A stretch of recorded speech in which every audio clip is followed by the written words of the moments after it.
Hello everyone, कैसे हो आप। आई होप कि आप बहुत अच्छे होंगे और यूपी पुलिस के एग्ज़ाम की तैयारी में बहुत शिद्दत से लगे हुए होंगे।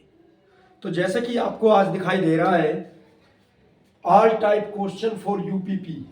देखिए, गला थोड़ा ख़राब है, लेकिन मेरे मन में आया कि आपको एक बहुत अच्छी वीडियो दी जाए जो कि आपको एग्ज़ाम में बहुत ज़्यादा मदद करने वाली है आपकी। All type question for UPP, Uttar Pradesh police के लिए सभी प्रकार के क्वेश्चन हैं मैथमेटिक्स के, मैथ के। ये क्लास फर्स्ट, ये पहली क्लास होने वाली है जिससे आपको बहुत ज़्यादा लाभ मिलेगा। इस क्लास हम दो क्लास लेंगे इस प्रकार की, एक क्लास आज है, एक क्लास कल। इसमें हमने बहुत सारे प्रश्न बनाए हुए हैं सभी प्रकार के जो मैथमेटिक्स से संबंधित है और आपकी परीक्षा को और आसान बना देंगे। जीरो टू जीनियस क्लास में आप ये देख रहे हैं। तो चलिए समय बर्बाद न करते हुए प्रश्न की ओर बढ़ते हैं। देखिए, प्रश्न पहला, प्रश्न संख्या 1 क्या कह रहा है। इसमें हम सभी प्रकार के प्रश्नों का हल करेंगे और सभी प्रकार के प्रश्नों को बहुत ही शॉर्ट ट्रिक के माध्यम से हल करने की कोशिश करेंगे। तो चलिए देखिए, पहला प्रश्न है, किसी परीक्षा का पूर्णांक, किसी परीक्षा का पूर्णांक 600 है। ये मैथमेटिक्स की क्लास है, मैंने आपको बताया है सभी प्रश्न मैथमेटिक्स के होंगे और सभी चुनिंदा प्रश्न होंगे बहुत ही बढ़िया तरीके से। आप इस प्रकार की दो क्लास लीजिए और पूरा का पूरा मैथमेटिक्स आप बहुत ही इजीली कर दोगे। तो चलिए ध्यान दीजिए, किसी परीक्षा का पूर्णांक 600 है। एक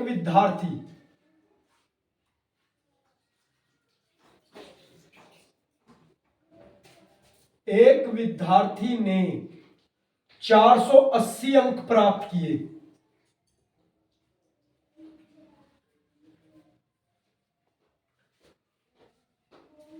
किसी परीक्षा का पूर्णांक 600 है, एक विद्यार्थी ने 480 अंक प्राप्त किए, तो बताना है कि उसने कितने प्रतिशत अंक प्राप्त किए।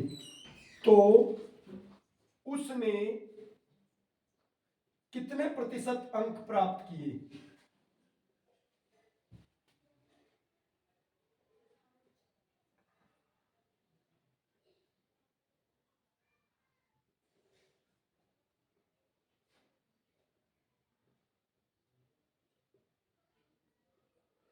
देखिए किस प्रकार से हल बनेगा। परीक्षा का पूर्णांक 600 है, तो पूर्णांक दिया है उसने 600 और विद्यार्थी ने प्राप्त किए हैं 480 अंक, और हमें बताना है कि 600 का कितने प्रतिशत अंक उसने प्राप्त कर लिए। तो हम कैसे लिख सकते हैं 600 का कितने प्रतिशत, यहां पे इस प्रकार से देखिए हल कैसे बनेगा। बहुत ही इजीली तरीके से आपको हल करना है। हमें बताना है कि ये 480 600 का कितने प्रतिशत है। तो हम लिख सकते हैं 600 का कितने प्रतिशत 480 है। देखिए कितना छोटा सा प्रश्न बन गया हमारा इस पूरे बड़े प्रश्न का। तो इसको हम लिखते हैं, का मतलब आप जानते हो गुणा होता है, और हम लिख सकते हैं 600 का x प्रतिशत 480 है। तो देखिए किस प्रकार से हम बनाएंगे। का मतलब आप जानते हो गुणा होता है, तो 600 गुणा x, और ये प्रतिशत हटाएंगे तो नीचे 100 से भाग दे देंगे और बराबर कितना है 480। यानी कि 600 का कितने प्रतिशत 480 है ये हमें बताना। और हमने कहा 600 का कितने प्रतिशत 480 है। देखो इस पूरे बड़े प्रश्न से हमने बहुत ही छोटा बना लिया, और अब लिखा हमने क्या 600 का x प्रतिशत 480 है। तो का मतलब क्या होता है गुणा, और x 600 का यानी कि 600 गुणा x, प्रतिशत हटाया 100 से भाग कर दिया और बराबर में है 480। अब देखिए इसका बटा हम 1 मान लेंगे और क्रॉस मल्टीप्लाई करवा देंगे।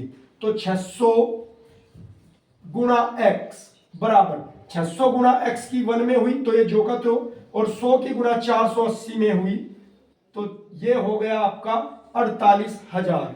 अब यहां पे ध्यान दीजिए, ये x के साथ 600 गुणा में है, उधर चला जाएगा भाग में, तो 48,000 भाग 600 दो जीरो से दो जीरो डिवाइड कर दीजिए और 6 अठे 48 और एक ये जीरो बची हुई है 80।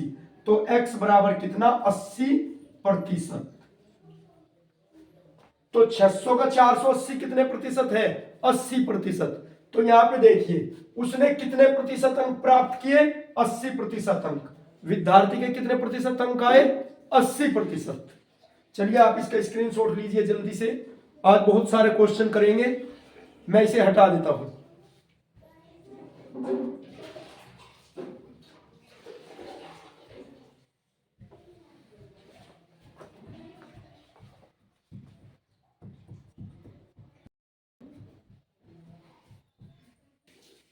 देखिए नेक्स्ट प्रश्न हमारा क्या बन रहा है। किसी चुनाव में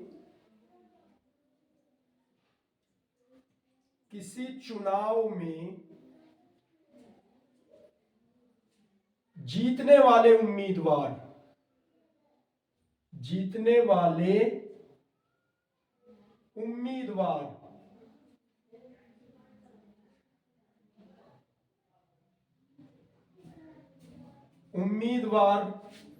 को 60% वोट मिले।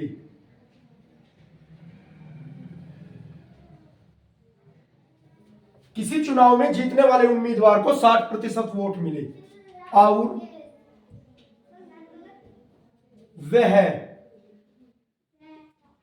1800 वोटों से चुनाव जीत गया। 1800 वोटों से चुनाव जीत गया। तो बताइए चुनाव में कुल कितने वोट पड़े। तो बताइए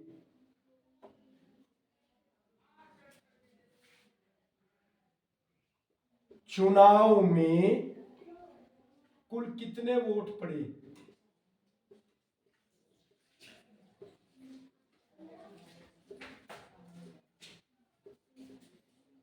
तो बताना है चुनाव में कुल कितने वोट पड़े। देखिए मैं यहां पे आपको बहुत ही शॉर्ट विधि से कराऊंगा। यहां पर जब भी आपको जीत हार लाभ हानि अंतर बताए, इस प्रकार से हार जीत बताए, तो हम उसमें क्या देखेंगे। देखिए जीतना हारना, यानी कि इसे 60% मिले। किसी चुनाव में जीतने वाले उम्मीदवार को 60% वोट मिले तो वह जीत गया। तो जीत कितने पे हुई 60% पर। और प्रतिशत में हमारी बात पूरी अपनी होती है 100 पर। प्रतिशत में बात होती है 100 पर और ये जीत गया 60% लेकर और हारने वाले को कितने मिले 40%। क्योंकि बात पूरी हमारी 100 पर होती है।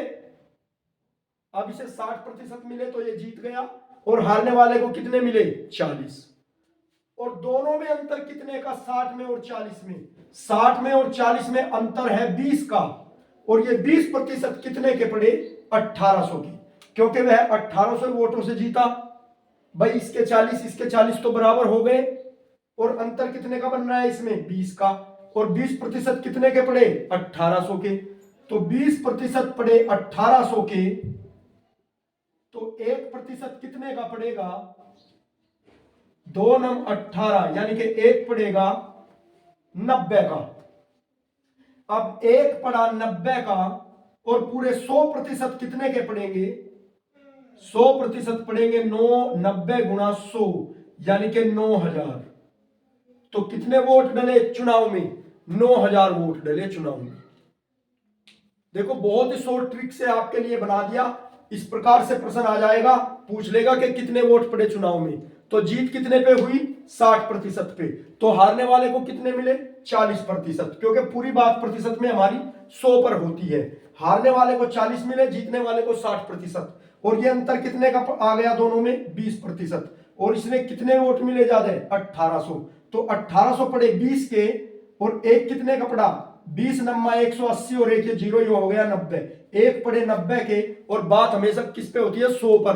तो 100 कितने के पड़े 90 गुणा 100 बराबर 9000 के। तो 9000 वोट पड़े चुनाव में कुल। चलिए आगे बढ़ते हैं नेक्स्ट प्रश्न की ओर। मैं इसे रब कर देता हूं जल्दी से। तो देखिए नेक्स्ट प्रश्न में क्या कह रहा है। यदि ए की आय बी की आय से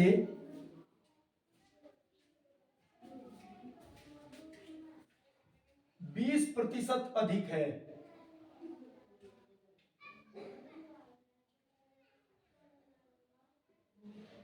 यदि ए की आय बी की आय से 20% अधिक है तो बी की आय ए की आय से कितनी कम है?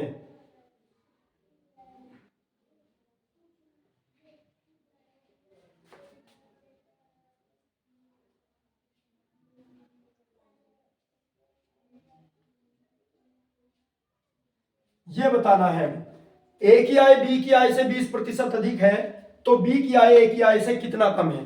इस प्रकार के क्वेश्चन में देखिए क्या करेंगे, हल लिखेंगे सबसे पहले और ट्रिक क्या अपनाएंगे, बाद वाले से लिखना शुरू करेंगे। तो पहले हम लिखेंगे बी की आय और फिर यहां पर लिखेंगे ए की आय। बी की आय को हम पूरी 100 मानेंगे और ए की आय बी की आय से 20% अधिक है तो ये कितनी हो गई, 120। अंतर कितने का बना दोनों में अंतर बना दोनों की आय में 20 का। उसने पूछा है कि बी की आय ए की आय से कितने कम है।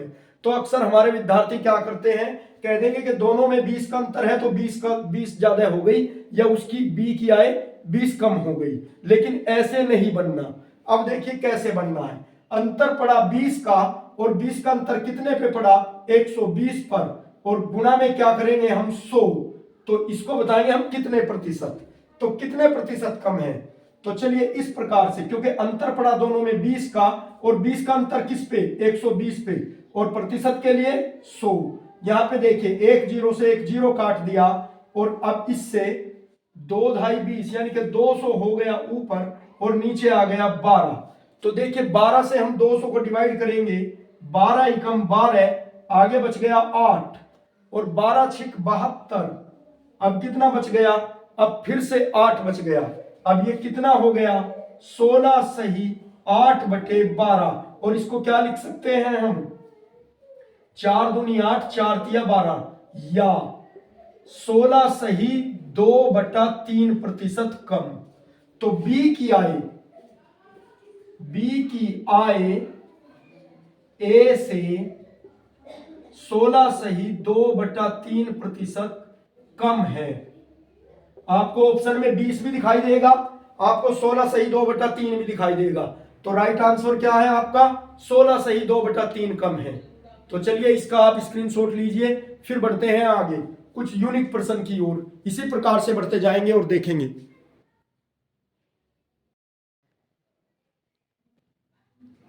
देखिए प्रश्न क्या बन रहा है, एक व्यक्ति 2000 रुपए में 2000 में एक साइकिल खरीदता है। एक साइकिल खरीदता है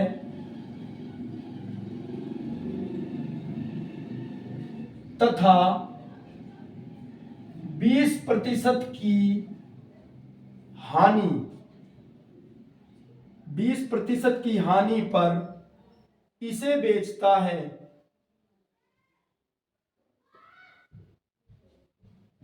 20% की हानि पर इसे बेचता है तो उस साइकिल का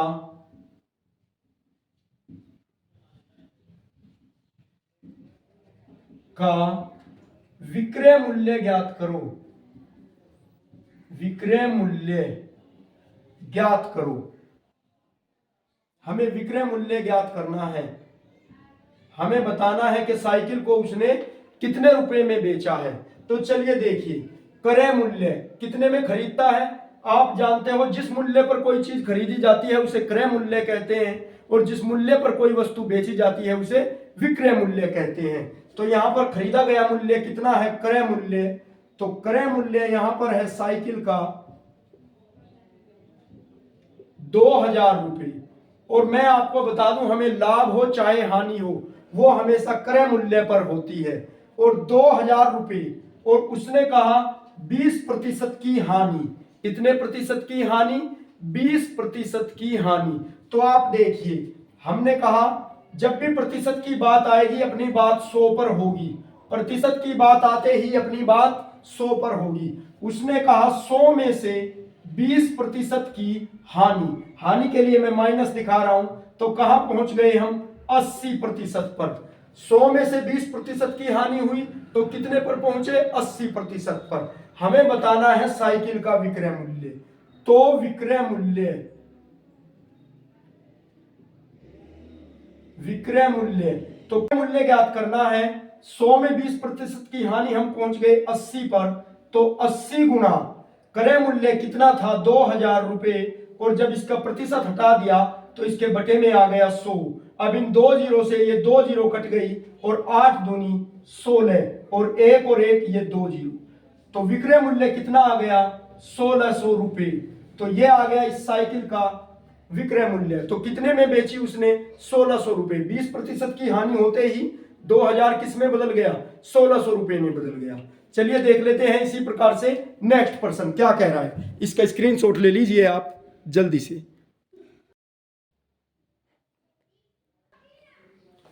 देखिए नेक्स्ट पर्सन हमारा बहुत इंपॉर्टेंट है, सारे ही पर्सन इंपॉर्टेंट हैं। चलिए देखिए, एक किसान के पास, परीक्षा में बहुत ज्यादा पूछा जाने वाला प्रश्न, एक किसान के पास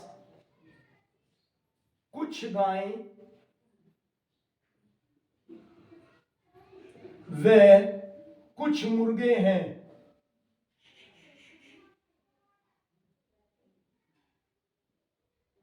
एक किसान के पास कुछ गायें व कुछ मुर्गे हैं। यदि पैरों की संख्या,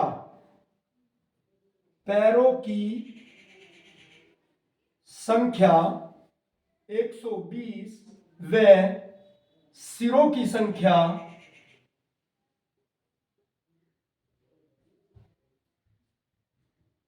48 हो, तो गायों की संख्या बताइए। तो किसान के पास कितनी गायें हैं? किसान के पास कितनी गायें हैं, यह हमें बताना है कि किसान के पास कितनी गायें हैं। तो चलिए देख लेते हैं। सबसे पहले हम हल लिखेंगे इस प्रकार के प्रश्न में। ये बहुत ज्यादा आने वाले प्रश्न हैं कि किसान के पास कुछ गायें व कुछ मुर्गे हैं। यदि पैरों की संख्या 120 है और सिरों की संख्या 48 हो, तो किसान के पास कितनी गायें हैं? तो इसके लिए हमारी एक छोटी सी ट्रिक है। ट्रिक क्या बनती है अपनी कि पैरों की संख्या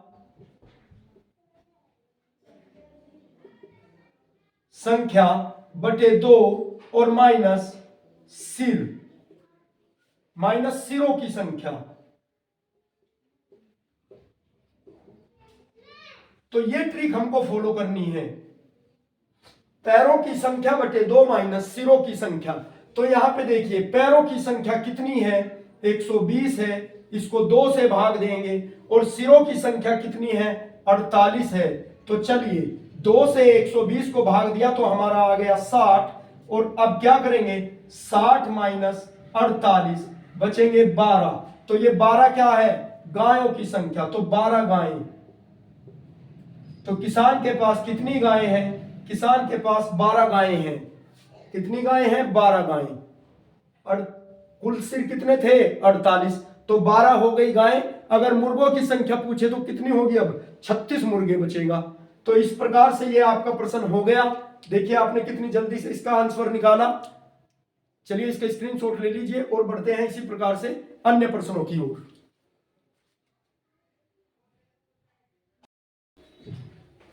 देखिए क्या बना है हमारा प्रश्न। 40 लीटर नमक व पानी के घोल में नमक व पानी के मिश्रण का अनुपात 2:3 है, तो घोल में पानी की मात्रा बताओ। तो इस प्रकार के प्रश्न के लिए सबसे पहले देखिए लिख लेते हैं हल, और हल लिख करके हमको करना क्या है? देखिए नमक व पानी, एक तरफ नमक लिखेंगे और एक तरफ लिखेंगे पानी। अब यहां पर अनुपात दिया है 2:3, तो जो पहले आया वो पहले वाले का अनुपात और जो बाद में है वो बाद वाले का अनुपात। तो यहां पर नमक के लिए 2 कहा है, पानी के लिए 3 कहा है, इस प्रकार से। तो हम इसको कहेंगे 2A, इसको मान लेंगे 3A। तो दोनों का कुल अनुपात कितना हो गया? कुल अनुपात बना हमारा 2A प्लस 3A बराबर यानी कि 5A। तो 5A कुल कितने का पड़ा? 40 लीटर है। तो 5A पड़े 40 के और 1 पड़ा 5 अठे 40, तो 1A पड़ा 8 का। और बताना किसका है? पानी की मात्रा। तो पानी की मात्रा बतानी है तो हम पानी वाले अनुपात को ही काम में लेंगे। तो यहां पे देखिए पानी का अनुपात कितना है? 3:A। तो A का मान आया 8, तो पानी की मात्रा कितनी होगी? 3 गुणा 8 यानी कि 8 तिया 24 लीटर। तो इस घोर में पानी की कितनी मात्रा है? 24 लीटर है। चलिए आप इसका स्क्रीनशॉट लीजिए, फिर आगे बढ़ते हैं और अच्छे यूनिक प्रश्नों की ओर।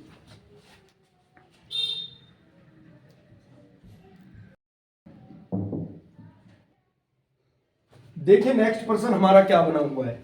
प्रथम 50 विषम संख्याओं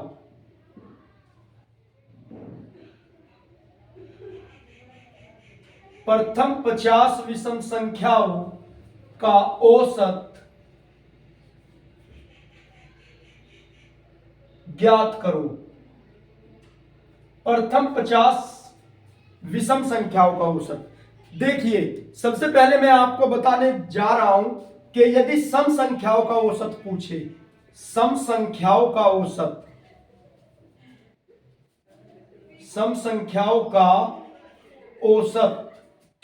तो सम संख्याओं के औसत में हम करेंगे 2 + n/2, इस फॉर्मूले को यूज करेंगे।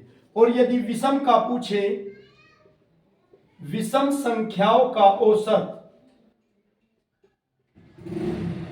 अगर विषम संख्याओं के औसत की बात करें तो हम 1 + n/2, और ये n क्या है? ये विषम संख्याएं हैं। तो देखिए हमको पूछा है विषम संख्याओं का औसत, तो यहां पर देखिए उसने कहा है 50, प्रथम 50 विषम संख्याएं। तो आप जानते हो विषम संख्याएं हमारी होती क्या है? जो 2 से विभाजित नहीं होती, यानी कि 100 तक की संख्याओं में, 100 तक, 1 से लेकर 100 तक की संख्याओं में 50 सम संख्याएं होती हैं और 50 क्या होती है? 100 बराबर 50 सम और 50 विषम, इस प्रकार से होता है। 100 संख्याएं होती हैं 1 से लेकर, और इसमें 1 से 100 तक, 1 से 100 तक में 50 सम 50 विषम। तो विषम की बात की है उसने, तो कैसे? 1 3 5 7, ये सब विषम संख्याएं हैं। 9 डॉट डॉट डॉट 99, तो ये कितनी है हमारी? 50 तक है ये, उसने कहा है 50। तो हम क्या करेंगे? पहली संख्या यानी कि जो हमारा फॉर्मूला है कहां तक है? ये 99 तक। कितनी है? 99। तो हम करेंगे 1 + 99 और बटे 2, ये विषम संख्याओं वाला। तो कितनी हो गई? 100/2। औसत कितना आ गया? 2 पंजे 10 यानी कि 50। तो प्रथम 50 विषम संख्याओं का औसत कितना आएगा? 50। देखिए कितनी जल्दी से आप आंसर प्राप्त कर सकते हो। तो चलिए इसे मैं हटा दे रहा हूं जल्दी से, फिर आगे बढ़ते हैं। आज पूरा सेशन कर देंगे यूपी पुलिस के लिए बिल्कुल कंप्लीट। देखिए क्या कह रहा है नेक्स्ट पर्सन। किसी कक्षा में 20 विद्यार्थियों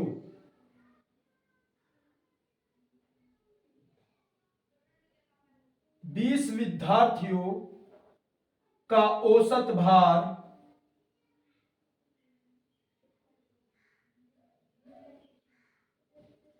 किसी कक्षा में 20 विद्यार्थियों का औसत भार 40 किलोग्राम है। 20 विद्यार्थियों का औसत भार 40 किलोग्राम है। यदि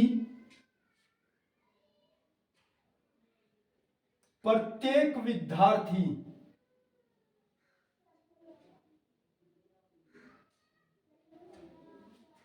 के भार में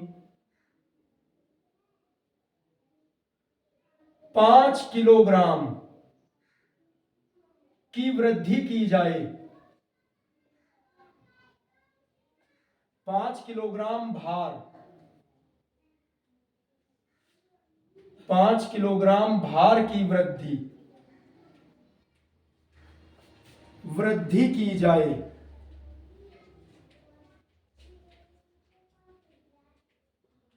तो औसत भार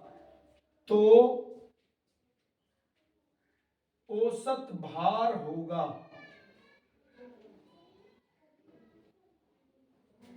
देखिए यहां पर किसी कक्षा में 20 विद्यार्थियों का औसत भार 40 किलोग्राम है। यदि प्रत्येक विद्यार्थी के भार में 5 किलोग्राम भार की वृद्धि की जाए तो औसत भार कितना होगा? तो औसत भार होगा। तो सबसे पहले देखिए 20 विद्यार्थियों का औसत भार, 20 का हल लिखेंगे, औसत भार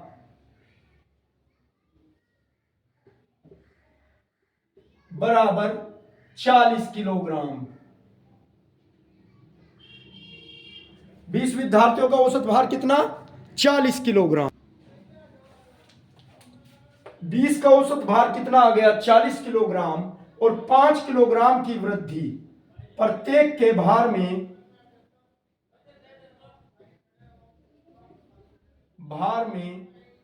5 किलोग्राम की वृद्धि,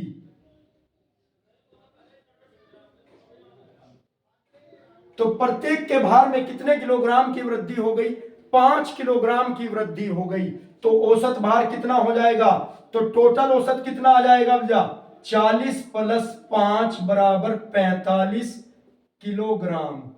तो औसत कितना आ गया? कुल औसत 45 किलोग्राम। तो वृद्धि होने पर औसत भार कितना होगा? 45 किलोग्राम। चलिए इसका स्क्रीनशॉट लीजिए जल्दी से, फिर नेक्स्ट क्वेश्चन लिख रहे हैं उसको देखेंगे। देखिए बड़े ही इजी तरीके से आपने इसको देखिए। नेक्स्ट क्या कह रहा है हमारा प्रश्न? 4 संख्याओं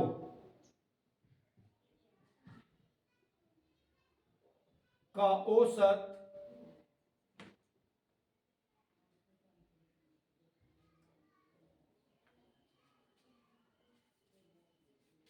20 है।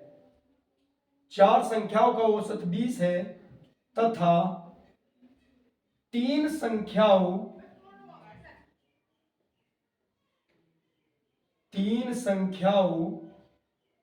का औसत 18 है, तो चौथी संख्या ज्ञात करो। तो चौथी संख्या ज्ञात करो या होगी। आपको 4 ऑप्शन दे दिए जाएंगे वहां पर। यहां पे तो मैंने ज्ञात करो लिखा है, वहां पे होगा होगी।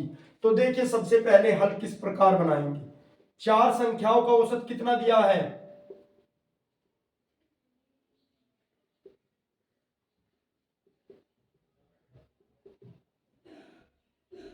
20 दिया है। 4 संख्याओं का औसत 20, तो कितना हो गया हमारा? 4 गुणे 20 बराबर 80। कितना आ गया कुल औसत? 80। 4 संख्याओं का औसत 20 है, तो कुल औसत कितना आया? कुल औसत इस प्रकार से। फिर उसने कहा है 3 संख्याओं का औसत, 3 संख्याओं का औसत बराबर 18 है। 3 संख्याओं का औसत उसने दिया है 18, तो कुल औसत कितना आ जाएगा? 3 संख्याओं का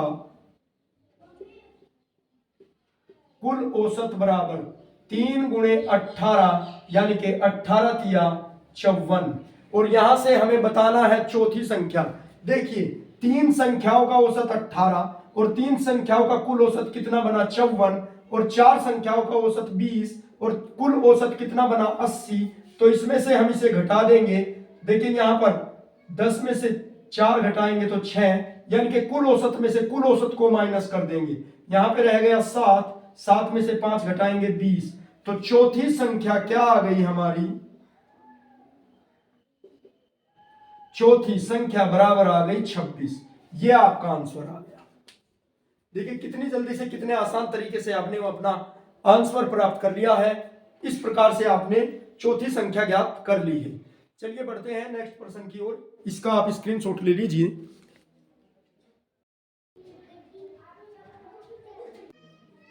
देखिए क्या बन रहा है हमारा नेक्स्ट प्रश्न। एक विक्रेता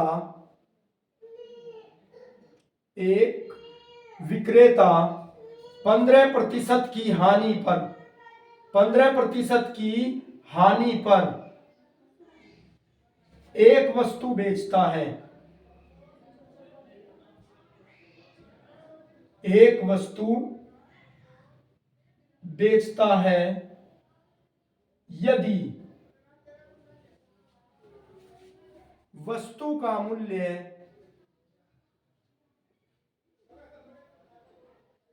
200 रुपए बढ़ा दिया जाए, बढ़ा दिया जाए। यदि वस्तु का मूल्य 200 रुपए बढ़ा दिया जाए तो उसे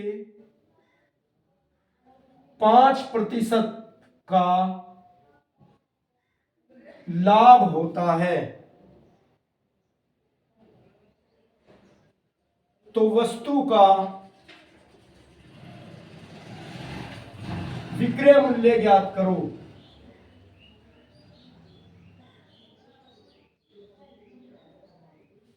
तो वस्तु का विक्रय मूल्य ज्ञात करो। यहां से देखिए हमारा बन रहा है किस प्रकार से। देखिए किस प्रकार से हल बन रहा है। बहुत ही शॉर्ट ट्रिक से हम आपको इस प्रश्न का हल बताएंगे। 15% की हानि, हमने कहा है जब प्रतिशत की बात आ जाए तो हमारी बात होती है 100 पर। जब प्रतिशत की बात आएगी तो हमारी बात होगी 100 पर। और 100 में से 15% की हो गई हानि, तो 100 में से 15% की हानि, तो हम कहां पहुंच गए? 85% पर। जब 100 में से 15% की हानि हुई तो हम कहां पहुंच गए? 85% पर। अब उसने कहा है मूल्य यदि 200 रुपए बढ़ा दे तो 5% का लाभ। अब 100 पर 5% का लाभ, इसको काम में नहीं लेंगे कि 85 में बढ़ाए, नहीं, हमारा वापस से 100 पर ही बात चलेगी। 100 में 5% का लाभ, तो कहां पहुंच गए? 105% पर। और दोनों में कितने का अंतर आ गया? दोनों में आ गया 20 का अंतर। देखिए 85 और 105 में अंतर पड़ गया 20 का, 20% का। और 20% पड़े कितने के? 200 रुपए के। यानी कि 200 रुपए बढ़ाते ही 5% का लाभ हो रहा है। तो 20% कितने के पड़े? 20% पड़े 200 के। और 1% कितने का पड़ेगा? 1% पड़ा हमारा, देखिए 20.200, यानी कि 1 पड़ा हमारा 10 का। और बात करते हैं किस पर हम? हमारी बात प्रतिशत में, लाभ हानि में किस पर होती है? 100 पर होती है। तो यहां पर 1 पड़ा 10 का, तो 100 कितने के पड़ेंगे? 100 गुणे 10, 100 गुणा 10, और 100 ढाई 1000। तो मूल्य क्या होगा? इसका विक्रय मूल्य होगा 1000 रुपए।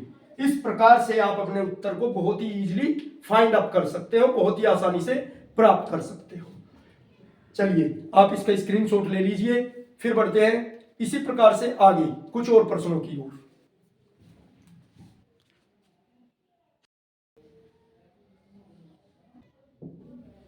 देखिए नेक्स्ट प्रश्न हम क्या बना रहे हैं। नेक्स्ट प्रश्न क्या बनता है? ABC, ABC किसी व्यापार में, किसी व्यापार में या किसी व्यापार को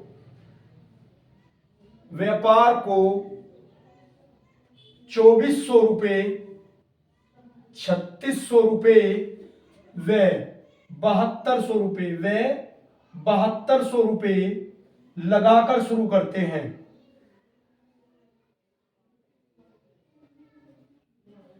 लगाकर शुरू करते हैं।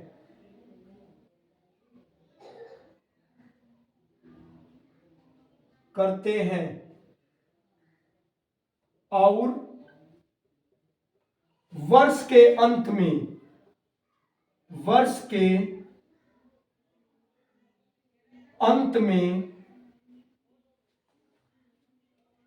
अपने निवेश, जो उन्होंने ये पैसे, ये धनराशि लगाई है ना, इसी के अनुसार लाभ को बांटेंगे।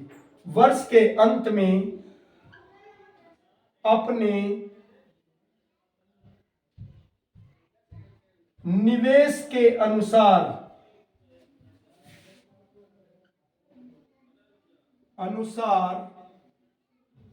लाभ बांटते हैं, लाभ को बांटते हैं। यदि सी को 4800 रुपये, यदि सी को 4800 रुपये मिले तो कुल लाभ कितना हुआ? कुल लाभ ज्ञात करो। हमें बताना है कि कुल लाभ कितना हुआ। तो चलिए देखते हैं क्या कह रहा है। ए बी सी किसी व्यापार को 2400, 3600 व 7200 रुपए लगाकर शुरू करते हैं और वर्ष के अंत में अपने निवेश के अनुसार लाभ को बांटते हैं। यदि सी को 4800 रुपए मिले तो कुल लाभ कितना हुआ? कुल लाभ ज्ञात कीजिए। सबसे पहले तो देखिए हम क्या लिखेंगे, हल लिखेंगे और हल को लिखने के बाद इन सब का ए बी सी कितनी कितनी राशि इन्होंने लगाई है, तो 2400 रुपए की राशि ए ने लगाई है, 3600 रुपए की राशि बी ने लगाई है और 7200 रुपए की राशि सी ने लगाई है। तो सबसे पहले तो हम इन्हें अनुपात में बदल लेते हैं। कैसे? देखिए, यदि मैं इसे 6 से डिवाइड करूं, देखिए दोनों की जीरो तो जीरो खत्म हो जाएंगी और हम क्या कहेंगे, 6 चौक 24 और 6 छंग 36 और 6 एकम 6 और 6 दूनी 12। इस प्रकार से 6 से तीनों के तीनों डिवाइड हो गए। अब अगर मैं बात करूं, ये 2 से फिर से डिवाइड हो जाएंगे, यानी कि 2 दूनी 4, 2 तिया 6 और 2 छिक 12। तो सबके अनुपात हमें मिल गए सरलतम रूप में। किस प्रकार? 2 3 6, ये हमारे अनुपात आ गए। देखिए, ए ने लगाए 2400 रुपए, बी ने 3600 और सी ने 7200। जब हम इन्हें अनुपात में करेंगे तो जीरो तो सभी की कैंसिल हो जाएगी और देखिए 6 से जब इसे डिवाइड करेंगे, 6 चौक 24 4 बार और 6 छंग 36 6 बार और 6 से 12 छिक 72 12 बार। अब ये सभी अंक भी 2 से डिवाइड हो रहे हैं, 2 दूनी 4, 2 तिया 6 और 2 छिक 12। तो कुल अनुपात हमारा आ गया 2:3:6 जब हमने इनको अनुपात में डाल लिया। अब देखिए सी को मिले 4800 रुपए, तो सी का अनुपात कितना है? 6। तो सी को मिले 6, यानी कि 6 अनुपात है और इसे मिले 4800 रुपए। तो 6 अनुपात पड़े 4800 के, एक कितने का पड़ेगा? 6 अठे 48, यानी कि एक अनुपात हमारा पड़ गया 800 रुपए का। और कुल बताना है हमें, कुल लाभ। तो कुल अनुपात हम कहेंगे, कुल अनुपात, तो कुल अनुपात में सभी अनुपातों को जोड़ लेंगे। कुल अनुपात कितना है? 2 3 6, यानी कि 2 + 3 + 6 कितना हो गया? टोटल 11। देखिए यहाँ पे एक अनुपात पड़ा 800 का, तो 11 अनुपात कितने के पड़ेंगे? 11 × 800, यानी कि 11 अठे 8800, 11 अठे 8800। तो कुल कितने रुपए का लाभ हुआ इन्हें? 8800 रुपए का इन्हें लाभ हुआ। तो ऐसे आप बता सकते हो इसे। तो इस प्रकार से आप चलिए इसका स्क्रीनशॉट ले लीजिए। देखिए कितना लाभ हुआ उन्हें? कुल 8800 रुपए, जिसमें से सी का भाग है 4800 रुपए। बाकी का भी आप याद कर सकते हो। कैसे? ये 3 अनुपात आया है तो 3 से गुणा कर देंगे 8 को, 8 तिया 24। इसका आया है 2 अनुपात, 8 दूनी 16, 1600 इसके, 2400 इसके और 4800 इसके, सभी मिलकर हो गया 8800। ठीक है, चलिए आप इसका स्क्रीनशॉट लीजिए। फिर बढ़ते हैं कुछ अच्छे और यूनिक प्रश्नों की ओर।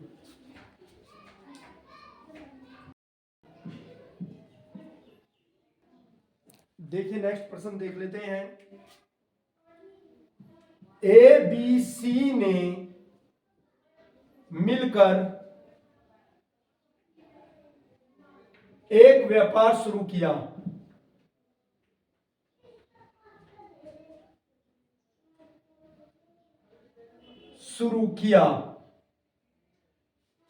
ए ने कुछ पूंजी लगाई। सबसे पहले ए ने कुछ पूंजी का निवेश किया। हमें यह मालूम नहीं है, उसने पूंजी नहीं दी है, कुछ पूंजी का निवेश किया।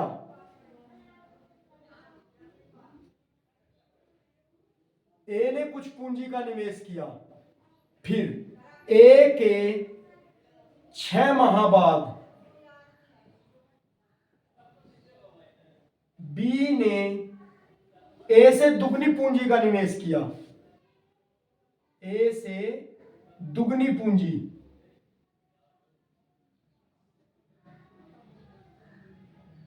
का निवेश किया।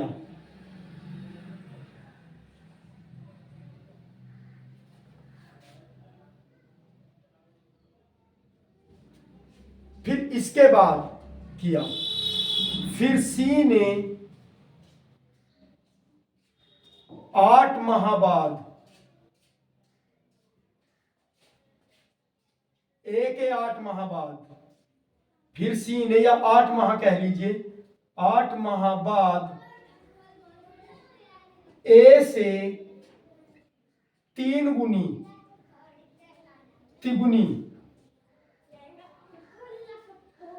पूंजी का निवेश किया।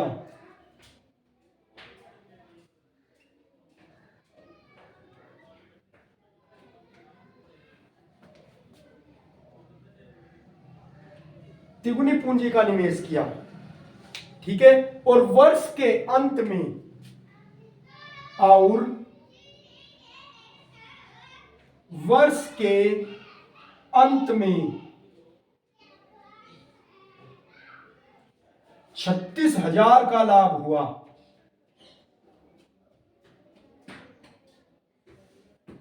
36,000 का लाभ हुआ। तो सी का कितना हिस्सा है? तो सी का किसी का नहीं है मार्कल। तो हमें बताना है कि इस लाभ में 36,000 का लाभ हुआ, तो सी का कितना हिस्सा है?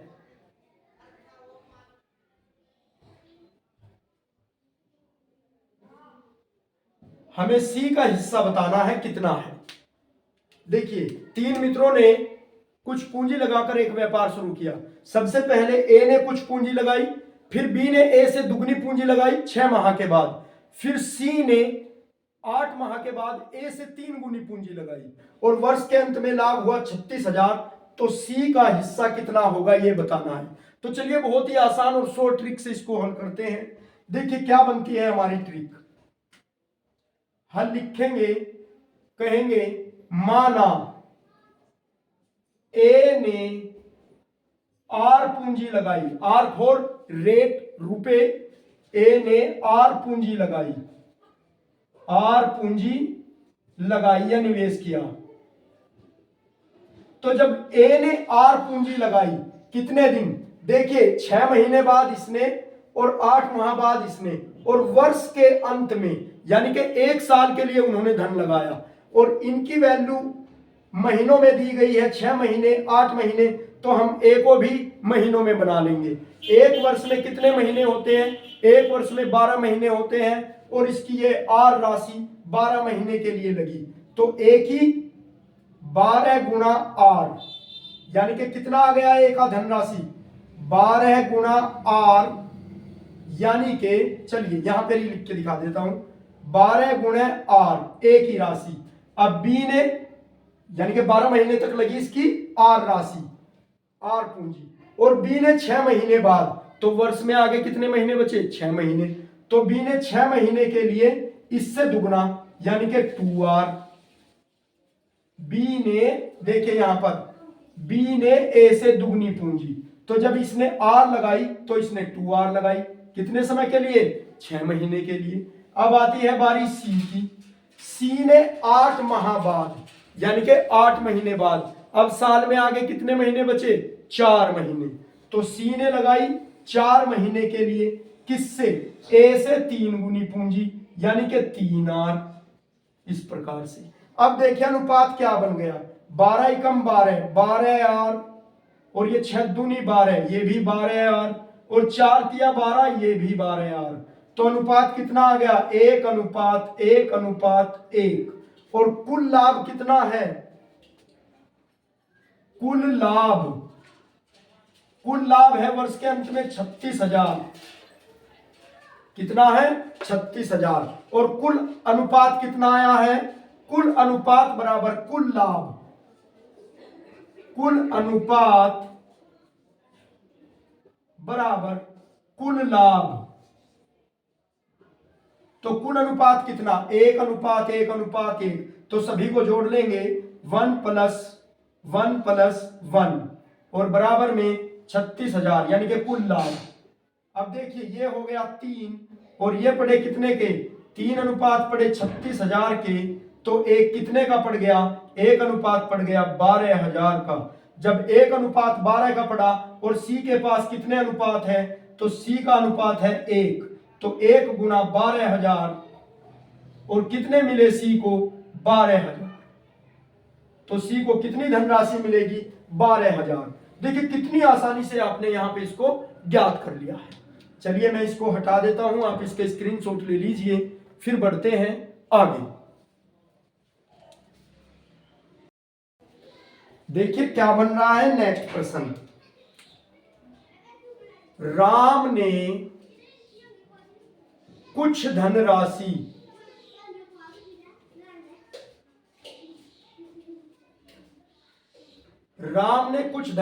या कोई धनराशि, हमें धनराशि का मालूम नहीं है।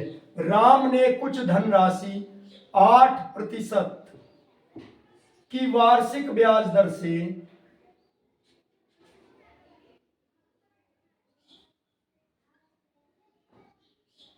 राम ने कुछ धनराशि 8% की वार्षिक ब्याज दर से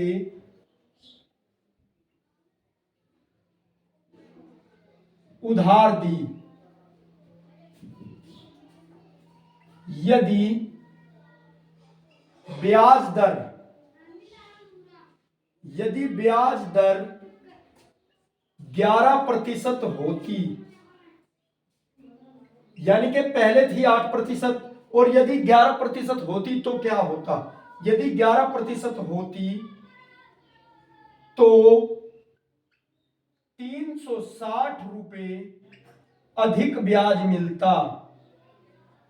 360 रुपए अधिक ब्याज मिलता। वह धनराशि कितनी है? वह धनराशि कितनी है? वह धनराशि कितनी है जो राम ने उधार दी? जो राम ने उधार दी, यानी कि हमें बताना है कि राम ने कितना धन उधार दिया है। तो चलिए इसके लिए हम क्या बनाते हैं, देखिए बहुत ही शॉर्ट विधि से इसको हल करते हैं। देखिए हमारी ट्रिक क्या बनती है। ट्रिक क्या बनती है इस प्रकार के प्रश्नों में, राम ने कुछ धनराशि 8% की वार्षिक ब्याज दर से उधार दी। तो ब्याज दर कितनी थी? पहले ब्याज दर कितनी थी? 8%। अब उसने कहा है यदि ब्याज दर 11% हो। अब कितनी है ब्याज दर? उनके अनुसार 11%। तो कितने रुपए अधिक मिलते ब्याज के? 360 रुपए।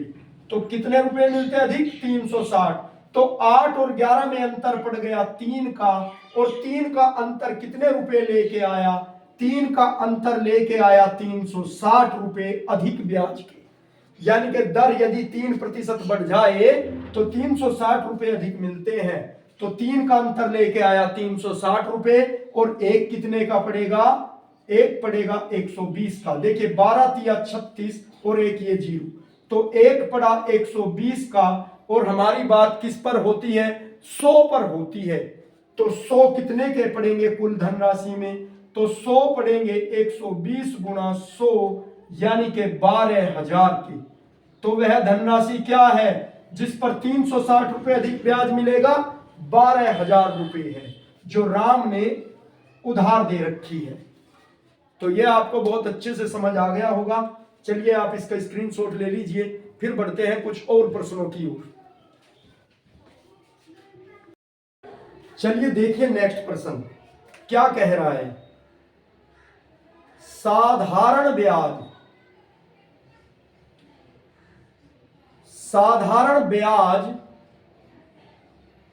की किस दर से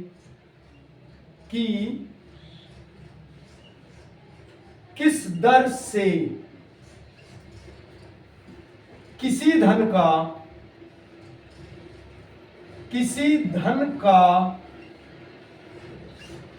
10 वर्ष का ब्याज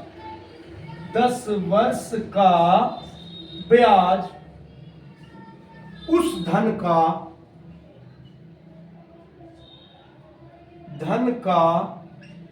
2/5 गुना हो जाएगा।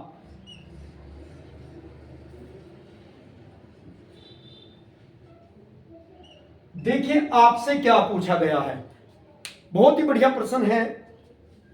साधारण ब्याज की किस दर से, तो यहां पर मेन पॉइंट है हमारा किस दर। तो उसने दर पूछ लिया है आपसे कि साधारण ब्याज की किस दर से किसी धन का 10 वर्ष, समय कितना दे दिया? समय दे दिया है 10 वर्ष। तो समय 10 वर्ष का ब्याज उस धन का 2/5 गुना हो जाएगा। तो आपको मैं बताऊं, इस प्रश्न को हल करने के लिए हम कौन सी ट्रिक का यूज करेंगे। देखिए हम आपको एक ट्रिक बताएंगे जिससे आप इस प्रकार के प्रश्नों को महज चंद सेकंडों में हल कर सकते हो। चलिए देख लेते हैं हमारी ट्रिक क्या बनती है। देखिए यहां पर उसने पूछा, जो जो दिया है सबसे पहले वो लिख लेंगे। उसने दिया है समय कितना दिया है? 10 वर्ष। समय दिया है 10 वर्ष और दर पूछी है उसने कि दर कितने प्रतिशत होगी। दर कितने प्रतिशत, ये क्वेश्चन मार्क लगा दिया मैंने, दर तो पूछा है उसने। अब यहां पे देखिए मूलधन और ब्याज क्या क्या दिया है हमें। आप कहोगे सर मूलधन कहां है और ब्याज कहां है? ये तो उसने कहा नहीं है। नहीं, ये बात उसने छिपा रखी है जो आपको पहचाननी है।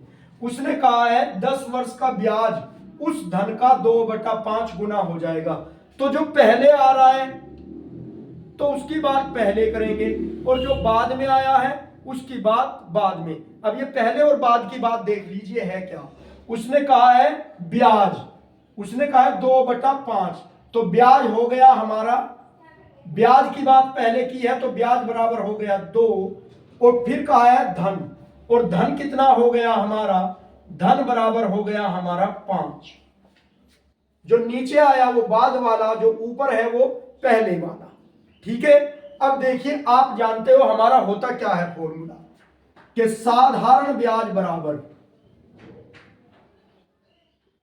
मूलधन गुणा दर और गुणा समय और बटे में होता है 100। 100 क्यों होता है? क्योंकि यदि हम इस दर में से प्रतिशत हटा दें तो ये 100 होता है यहां पर, इसलिए 100 लगाते हैं। अब साधारण ब्याज कितना दिया है उसने? ब्याज दिया है 2 और मूलधन कितना दिया है? 5। इन सभी को रख देंगे और दर दी है उसने, दर तो दर लिखेंगे, हमको मालूम नहीं है, जो आएगा आ जाएगा। और समय कितना दिया है? 10 वर्ष, तो ये लिख देंगे और बटे में हमारा 100, क्योंकि दर में से प्रतिशत हटा देंगे तो 100 से भाग दे देंगे। अब इसका बटा 1 मान लेंगे, क्रॉस मल्टीप्लाई करा देंगे, तो ये तो हो गया इधर 2 गुना 100 और इधर कितना बचा अपना? इधर हो गया हमारा 5 गुना दर गुना 10। 5 गुना दर गुना 10। अब देखिए ये दर इधर गुना में है, इधर भाग में भेज दीजिए आप इसे, या एक ऐसा कीजिए आप, ये 5 और 10 इधर गुना में है, इनको इधर भेज दीजिए, बराबर से इधर आके भाग में आ जाएंगे। तो 2 गुना 100 और बटे 5 गुना 10 और बराबर में आ गई हमारी दर। तो कितना बना हमारा, देखिए कितना बन गया, 10 से ये 10 बार और 5 से ये 2 बार, तो कितना बन गया, 2 दूनी 4, और दर कितनी आ गई हमारी, 4%। तो 4% की वार्षिक दर पर वह धन 10 वर्षों में अपने धन का उसका ब्याज 2/5 गुना हो जाएगा। तो दर पूछी थी, दर कितनी आ गई, 4%। देखिए कितनी आसानी से आपने यहां पे दर ज्ञात की है। चलिए बढ़ते हैं आगे, कुछ और प्रश्न देख लेते हैं। देखिए नेक्स्ट प्रश्न हमारा क्या बन रहा है। नेक्स्ट प्रश्न बन रहा है, किसी संख्या में किसी संख्या में 119 से भाग देने पर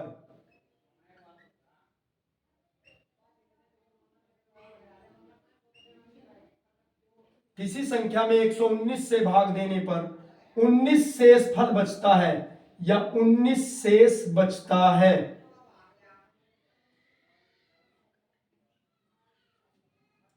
उस संख्या में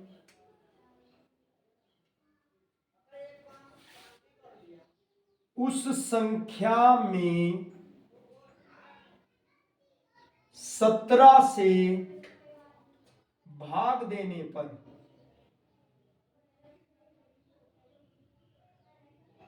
कितना शेष फल बचेगा या कितना शेष बचेगा।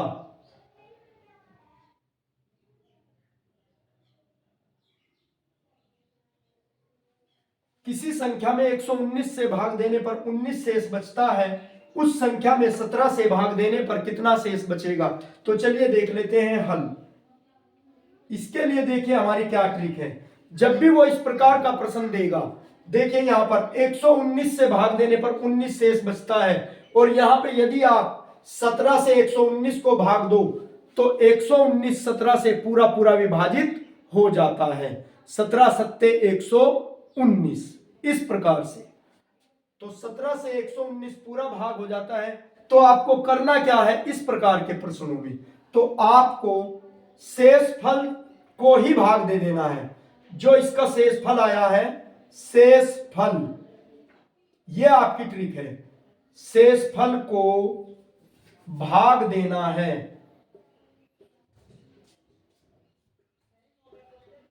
आपको शेष फल को ही भाग देना है।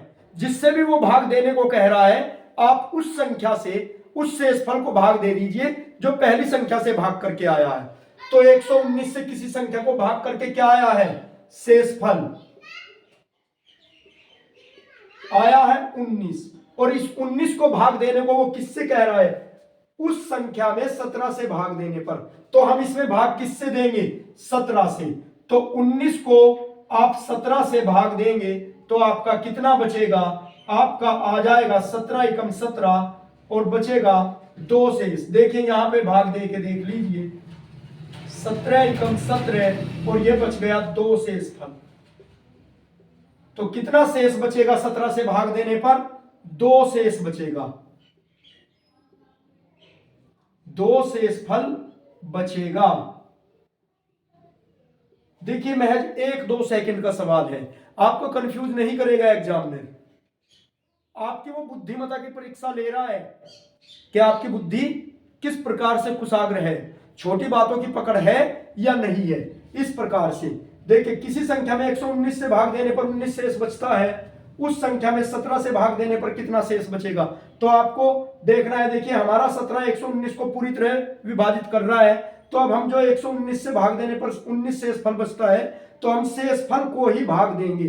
शेष फल को भाग देना है किससे, जो संख्या दी गई है। तो 17 से 19 को भाग दिया, शेष फल बचा 2, तो यही हमारा शेष बचेगा। चलिए इसका स्क्रीनशॉट लीजिए, फिर बढ़ते हैं कुछ और प्रश्नों की ओर। देखिए नेक्स्ट प्रश्न हमारा क्या बना हुआ है। नेक्स्ट प्रश्न आपका बना हुआ है, एक सही 1/3 यानी कि 1 - 1/3 और गुणा या इंटू 1 - 1/4 और 1 - 1/5 1 minus 1/6 dot dot dot dot 1 minus 1/n का मान ज्ञात कीजिए, का मान ज्ञात करो। इस प्रकार का प्रश्न है आपके पास, तो इसका मान कैसे ज्ञात करोगे? देखिए अक्सर बच्चे तुक्का मार देते हैं, कह रहे चलिए 4 ऑप्शन है कोई सा लगा दो, और कुछ हल करने की कोशिश करते हैं, लेकिन फिर वो बीच वाले गैप को क्या समझते हैं कि बीच वाला गैप को हम कैसे हल करें, क्या कंडीशन बनाएं, तो फिर वो उलझ जाते हैं, या उल्टा सीधा कर देते हैं, या तुक्का माना लग गया, सही तो लग गया, और जो जानते हैं वो तो बिल्कुल सही करके आएंगे। तो चलिए आप भी जान लीजिए, ताकि आप भी इस प्रकार के प्रश्नों को गलत न करो। चलिए देखिए कैसे, क्या बनाया है 1 माइनस 1/3। देखिए यदि मैं इसका बटा 1 मानूं तो 3 एकम 3 और 3 में से 1 घटाएंगे तो इस प्रकार से बन जाएगा ये वाली कंडीशन, और यहां पर जब मैं इसका बटा 1 मानूंगा लघुत्तम 4 आएगा, और 4 एकम 4 माइनस 1, इस प्रकार से मेरा बनता चला जाएगा। ये बन गया। अब यहां पे देखिए 3 में से 1 घटाएंगे तो 2/3, ये आ गया 2/3, और ये 4 में से 1 घटाएंगे, ये बीच में क्या है इनके, ये सब के बीच में गुणा है, सब के बीच में गुणा है, तो ये किस रूप में बन जाएगा 2/3 गुणा, यहां पे कितना 4 में से 1 घटाया 3/4 और गुणा, फिर बनेगा मेरा क्या 4/5 गुणा, फिर 5/6 गुणा, फिर डॉट डॉट डॉट और गुणा कितना n-1/n, इस प्रकार से बन जाएगा। तो चलिए देखिए जब इस प्रकार से बन जाएगा, यहां पर आपको हल करना है कैसे। 3 यहां पर भाग में है, ऊपर गुणा में है, खत्म हो गया। 4 से 4, 5 से 5, 6 से ये वाला 6, इस प्रकार से क्रम चलता चला जाएगा, और इस नीचे वाले से n-1 कट जाएगा, तो बचे क्या हमारे 2 और बटे में n, तो पूरा मान क्या आ गया 2/n। तो इस पूरे का जितना भी आपको ये दिखा रखा है क्या मान आया 2/n। देखिए आपने महज 2 सेकंड में इसका मान ज्ञात कर लिया है। कैसे, उसने दिया है 1 माइनस 1/3 और 1 माइनस 1/4, इस प्रकार से ये दिया है का मान ज्ञात कीजिए, तो आपने क्या किया 3 एकम 3, 3 में से 1 गया 2, 2/3, 4 एकम 4, 4 में से 1 घटाएंगे 3, 3/4, आगे भी इसी प्रकार बनता चला जाएगा। बीच में क्या है ये गुणा होती है बीच में, और आपने इस रूप में लिख लिया, तो डॉट डॉट यहां तक देखिए n एकम है, n में से 1 घटाएंगे n-1/2, तो ये क्या हो रहा है नीचे वाले से ऊपर वाला कटता जा रहा है, नीचे वाले से ऊपर वाला, तो यहां पे भी नीचे वाले से ऊपर वाला कट गया, तो बच गया क्या इधर 2 और इधर बचा लास्ट में n, तो 2/n हमारा आंसर आ गया। चलिए देख लेते हैं यहीं पर एक दूसरा और प्रश्न। नेक्स्ट 1999 का स्क्वायर माइनस 1998 का स्क्वायर, ये आपको प्रश्न दे दिया है। 1999 का स्क्वायर माइनस 1998 का स्क्वायर, तो बच्चे अक्सर क्या करेंगे बड़ा बड़ा करना शुरू कर देंगे कि पहले 1999 का स्क्वायर निकाल लो, अब 1998 का निकाल लो, तब उसे घटाओ, तो आपका बहुत सारा समय लग जाता है। तो इस प्रकार के प्रश्न में देखिए आपको करना क्या होता है, आपको कुछ फॉर्मूले याद करने होते हैं। एग्जामिनर आपका कुशलता, प्रवीणता, एकाग्रता ये देखता है, आपकी बुद्धिमत्ता। यदि आप इस प्रकार से समय से हल करने लगे, ये तो बच्चा भी कर लेगा स्क्वायर करके, लेकिन आपको करना है अपनी नीति से। कैसे, देखिए इसको a कहेंगे, इसको b कहेंगे, ये बन गया हमारा a square minus b square, यानी कि वर्गांतर का फॉर्मूला। इसका क्या होता है, एक बार जोड़ते हैं और एक बार घटाते हैं, इस प्रकार इस फॉर्मूले से एक बार जोड़ते हैं एक बार घटाते हैं। अगर आप देखोगे तो ये a का स्क्वायर, ये b का स्क्वायर, तो इसको हम क्या लिख सकते हैं, एक बार जोड़ देंगे एक बार घटा देंगे। तो चलिए 1999 प्लस 1998, एक बार हमने जोड़ दिया और एक बार घटा दिया, 1999 माइनस 1998, तो यहाँ पर कितना हो गया, 8 और 9 17, 9 और 9 18 और 1 19, 9 और 9 18 और 1 19, 1 और 1 2 और 1 3। अब यहाँ पे कितना बचा, 1999 में से 1998 घटाएंगे तो बचेगा 1, तो गुना में हमारा 1, ये बीच में गुना ही तो है जहां पर कोई चिन्ह नहीं, तो कितना आ गया हमारा 3997। देखिए कितना इजीली आपने कर लिया, इनका स्क्वायर करके घटाओगे तब भी यही आएगा, लेकिन आपका बहुत सारा समय बर्बाद हो जाएगा। चलिए आप इसका स्क्रीनशॉट ले लीजिए और फिर बढ़ते हैं आगे। अब देखिए क्वेश्चन क्या बनता है, क्वेश्चन कैसे बनता है। एक क्वेश्चन बना हुआ है हमारा 117 गुणे 117 गुणा 117 माइनस 116 गुणा 116 और गुणा 116। यूपी पुलिस एसएससी जीडी में सबसे ज्यादा पूछे जाने वाला क्वेश्चन है। अब यहां पे देखिए आपको दे दिया है 117 गुणे 117 प्लस 117 गुणा 116 प्लस 116 गुणा 116। इस प्रकार से का मान ज्ञात कीजिए, का मान ज्ञात कीजिए। ये आपको इस प्रकार से प्रश्न दे दिया जाएगा और बहुत ज्यादा इसके आने के चांसेस होते हैं। हर बार ये यूपी पुलिस में इस प्रकार के प्रश्न पूछे जाते हैं। तो चलिए देख लेते हैं इसका हल कैसे बनता है। तो हल के लिए हम क्या करेंगे, देखिए सबसे पहले हमारे जो विद्यार्थी हैं बड़े बड़े प्रश्नों को हल करते रहते हैं, इस प्रकार के प्रश्नों पर ध्यान नहीं देते। और जब ये बड़ी बड़ी संख्याएं दिखती हैं कि 117 कैसे करेंगे, 3 बार गुणा करेंगे तो आपका बहुत सारा समय चला जाएगा। तो चलिए इसको हम कैसे बनाते हैं, देखिए इसके लिए आप इसको ए मान लीजिए, ए, इसको मान लीजिए बी। तो आप जानते हो, यदि आपने नहीं पढ़ा तो हमारी एक वीडियो है घातांक, तो आप घातांक में जाकर के देख सकते हो, हमने बहुत डीपली में इनको पढ़ाया है। तो घातांक का नियम क्या होता है कि आधार समान होने पर गुणा में घातें जुड़ जाती हैं। तो यहाँ पे देखिए इसका भी बेस 1 है, इसका भी बेस 1 है, इसका भी बेस 1 है, तो 1 2 3, तो ये कितना हो गया a की पावर 3 इसको, और ये कितना हुआ b गुना b, तो माइनस लगाएंगे b की पावर 3। इस प्रकार से नीचे कितना बन गया, नीचे इसको a इसको b, तो यहां पे देखिए a गुना a यानी कि a का स्क्वायर, b गुना b प्लस है बीच में प्लस डालेंगे b का स्क्वायर, और प्लस a गुना b यानी कि a b। तो ये इस रूप में हमारा पूरा का पूरा बन गया। अब इसको हल कैसे करते हैं, देखिए ये बन गया a की क्यूब माइनस b की क्यूब। इसका फॉर्मूला क्या होता है हमारा, a minus b into a square plus b square plus a b. यहां पर अब यहां नीचे क्या है आपका, देखिए नीचे उसने पहले ही दे रखा है a square plus b square plus a b, यानी कि इस सारे मैटर से ये मैटर खत्म।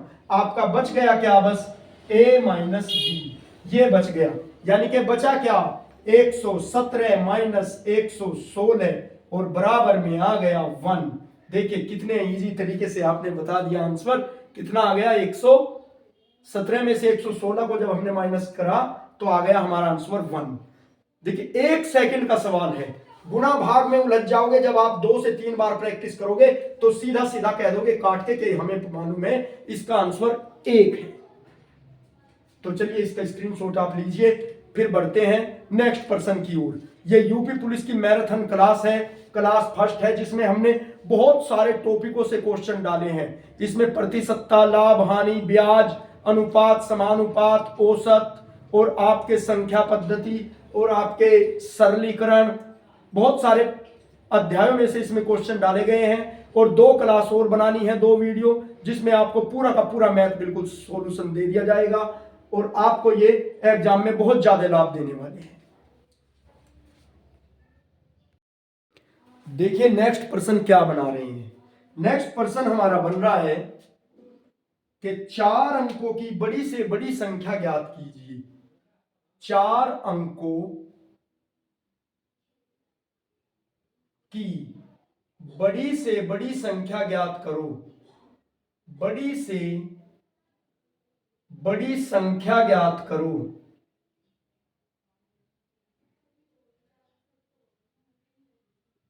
चार अंकों की बड़ी से बड़ी संख्या ज्ञात करो जो कि 12, 15, 18 व 27 से पूर्णतः विभाजित हो जाए। पूर्णतः विभाजित हो जाए।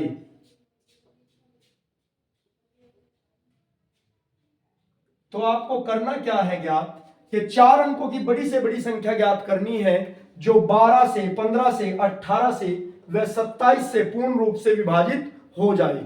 चलिए इस प्रकार के प्रश्नों के लिए हल कैसे बनता है। देखिए ये जितनी भी हमें संख्याएं दी गई हैं 27, 12, 15, 18, तो सबसे पहले हम इसका लसाअ ले लेंगे यानी कि लघुत्तम समापवर्तक। कैसे लेते हैं? इस प्रकार से 12, 15, 18 व 27।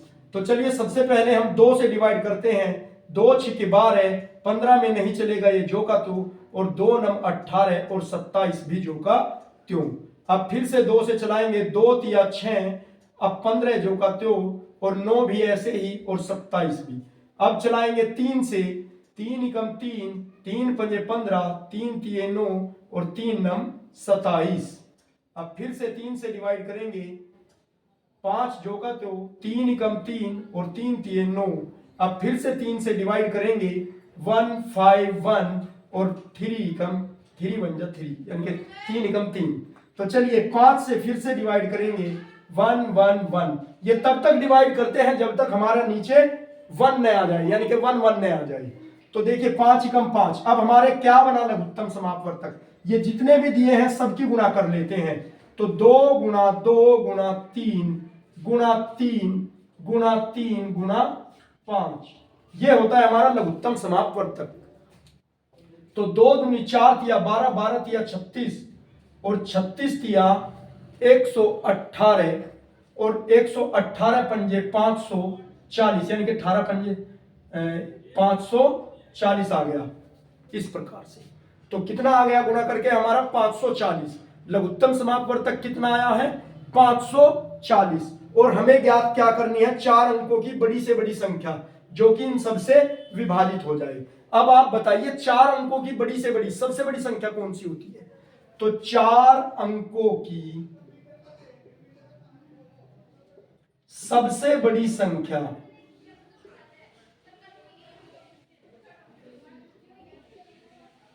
चार अंकों की सबसे बड़ी संख्या 9999 यानी कि 4 बार 9 लिख देंगे तो 4 अंकों की सबसे बड़ी संख्या बन जाएगी। सबसे छोटी की बात करेगा, 1 लिखेंगे 3 जीरो लिख देंगे आगे, तो 4 अंकों की सबसे छोटी संख्या बन जाएगी। तो 4 अंकों की सबसे बड़ी संख्या हमारी ये है, और बताना है कि क्या ये संख्या इन सबसे विभाजित हो जाती है, बड़ी से बड़ी। तो चलिए यदि यह संख्या 540 से पूर्ण रूप से विभाजित हो गई यानी कि शेष फल में शून्य आ गया तो यही संख्या है। यदि शेष फल में शून्य नहीं आया तो जो हमारा शेष फल बचा है वो इस संख्या में से घटा देंगे, वो संख्या इन सभी संख्याओं से विभाजित होगी। चलिए देख लेते हैं पहले डिवाइड करके। 9999 और भाग करेंगे इसे 540 से, तो 540 एकम 540। अब बच गया कितना? 9 में से 0 घटाएंगे तो 9, और यहाँ पे 5 और यहाँ पे 4 उतारेंगे 9, फिर यहाँ 8 से डिवाइड करेंगे, 8 0 0, 8 से गुणा करेंगे, 8 चौक 32 और 8 पंजे 40 और 3 43। तो कितना आ गया? 9 7 2 यानी कि 279 शेष बचा। पूरा पूरा डिवाइड नहीं हो रहा है। तो अब हम इसमें से 9999 में से 279 माइनस कर देंगे तो कितना? 9 में से 9 घटाएंगे तो 0, और यहाँ पे दूसरे 9 में से 7 घटाएंगे तो 2, और इस 9 में से 2 घटाएंगे तो 7, और यहाँ पे 9। तो वह संख्या क्या है जो 12 से 15 से 18 से व 27 से पूर्णतः विभाजित हो जाएगी? 9720 है। 4 अंकों की बड़ी से बड़ी संख्या कौन सी बनी? वो 9720। देखिए डिवाइड करके यदि हम देखें 12 अट्ठे 96, 12 एकम 12, 12 से पूरी तरह डिवाइड हो गई, 15 से भी होगी, 18 से भी होगी, सभी से डिवाइड हो जाएगी।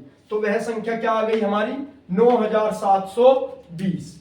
इस प्रकार से मैं इस क्लास को यहीं पे समापन देता हूं और अगली क्लास कल के लिए, कल हम अगली क्लास की तैयारी करेंगे, कुछ क्वेश्चनों को इसी प्रकार से लेंगे जिसमें पूरे के पूरे मैथमेटिक्स में से क्वेश्चन पूछे जाएंगे। जो आज ऐसे कुछ अध्याय हैं जिनमें से आज नहीं लिए गए प्रश्न, उनमें से कल को प्रश्न लेंगे और आपके 17 तारीख से पहले एग्जाम में 17 तारीख से पहले ही आपको पूरा हल पेपर का दे देंगे, जिससे आपको बहुत ज्यादा लाभ होगा। तो यदि आप हमारे चैनल पर पहली बार हो तो हमारे चैनल को सब्सक्राइब कर लीजिए और वीडियो के लाइक कीजिए और ज्यादा से ज्यादा शेयर कीजिए।